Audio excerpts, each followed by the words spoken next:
कि सामने वाला हिट होने के लिए बोल रहा है, क्योंकि यहाँ ऐसा ही होता है।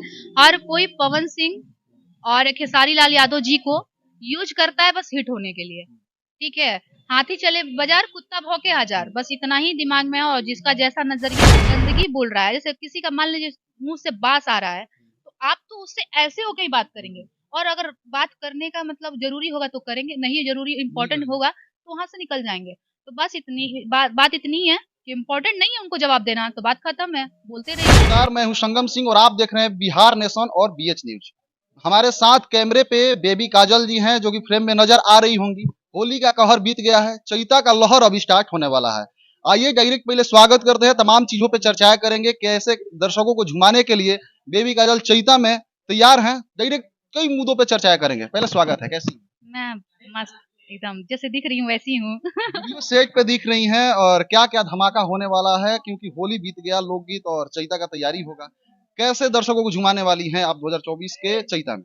देखिए, फिलहाल हम लोग अभी लोकगीत का शूटिंग कर रहे हैं और सैड सॉन्ग कर रहे हैं, और चैता बहुत जल्द आने वाला है। बस अभी रिकॉर्डिंग नहीं हुआ, सब कुछ रेडी है, बस रिकॉर्डिंग करके शूटिंग करेंगे जल्दी। थोड़ा सा हम चाहेंगे कि 2 लाइन बेबी काजल जी हैं, तो दर्शकों को 2 लाइन गुनगुना के ही इंटरव्यू का शुरुआत करते हैं हम लोग, क्योंकि आप जब चैनल पे हैं तो 2 लाइन नहीं होगा तो दर्शक बुरा मान जाएंगे। शायद तुहरा ये पता नहीं खे, शायद तुहरा ये पता नहीं खे, का कसूर भइल बा अखियन से, शायद तुहरा। आपने पवन सिंह का बहुत ही बेहतरीन गाना गाया, और भोजपुरी इंडस्ट्री के कलाकारों के बारे में, आप भी कलाकार हैं, अदाकारा भी है, गायिका भी है। कैसे सोचती है भोजपुरी के कलाकारों को या के कहे कि 2 कौड़ी के कलाकार हैं, इनको रोड चलते चर चौराहे पे 2 चप्पल धरा दिया जाए, तो आपको कैसा लगेगा और कैसा सोचती है? नहीं, मैं इसको अगर जो भी बोला हो, लेकिन ये इस तरीके की लैंग्वेज नहीं होनी चाहिए। और किसके लिए बोल रही है ये भी सोचना चाहिए। मैं ये नहीं समझ पा रही हूँ कि जो लोग सच में अश्लीलता गाते हैं, भोजपुरी में हैं लोग जो वाकई बहुत अश्लीलता गाते हैं, और तो उनको क्यों नहीं वो उठ के बोलते हैं कि भाई वो भोजपुरी में अश्लीलता बंद करो।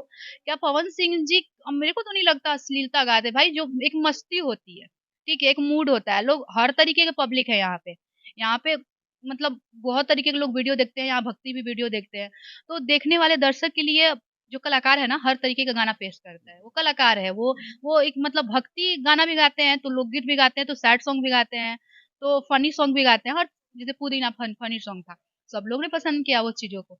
तो आप अगर ऐसा बोलती हैं तो गलत बोल रही हैं, क्योंकि ये ऐसा कुछ नहीं है, ये गलत है। नेहा सिंह राठौर को जानती होंगी, यूपी में काबा, बिहार में काबा गाने जी वाली गायिका, गाना गाने वाली गायिका, जो कि चुनाव में हमेशा कहीं न कहीं बेबाकी अंदाज से बोलती हैं, अच्छा भी लगता है।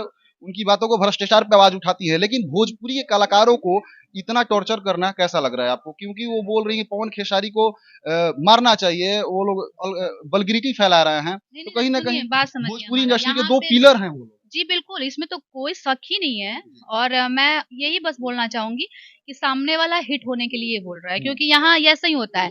हर कोई पवन सिंह और खेसारी लाल यादव जी को यूज करता है बस हिट होने के लिए। ठीक है, हाथी चले बाजार कुत्ता भौंके हजार, बस इतना ही दिमाग में है। और जिसका जैसा नजरिया वैसा सोचता है। इस पे भोजपुरी के कलाकार विरोध क्यों नहीं कर रहे हैं नेहा सिंह राठौर को? भले ही क्यों ना खेसारी लाल यादव के फैन हो या फिर पवन सिंह के फैन हो, विरोध तो करना ही चाहिए, क्योंकि भोजपुरी के कलाकारों की यहाँ पे बात है। जी हाँ, सपोर्ट करना चाहिए। और हर लोग देखिए, सपोर्ट सुनिए बताते हैं, यहाँ पवन सिंह जी और खेसारी लाल यादव जी अगर गलत रहेंगे तब ना कोई समझ में आएगा कि सपोर्ट करेगा, सही करेगा। यहाँ बात ये है कि ये लोग उसका नाम भी नहीं लेते हैं उनका, ठीक है, वो नाम यूज कर रही हैं। तो आप बोल रहे हैं कि क्यों नहीं कोई इसमें पढ़ रहा है। कारण है ना कि जब अगर कोई गंदगी बोल रहा है, जैसे किसी का मान लीजिए मुंह से बास आ रहा है, तो आप तो उससे ऐसे होकर ही बात करेंगे। और अगर बात करने का मतलब जरूरी होगा तो करेंगे, नहीं जरूरी इम्पोर्टेंट होगा तो वहां से निकल जाएंगे। तो बस इतनी बात इतनी है कि इम्पोर्टेंट नहीं है उनको जवाब देना, तो बात खत्म है, बोलते रहिए जितना बोलना।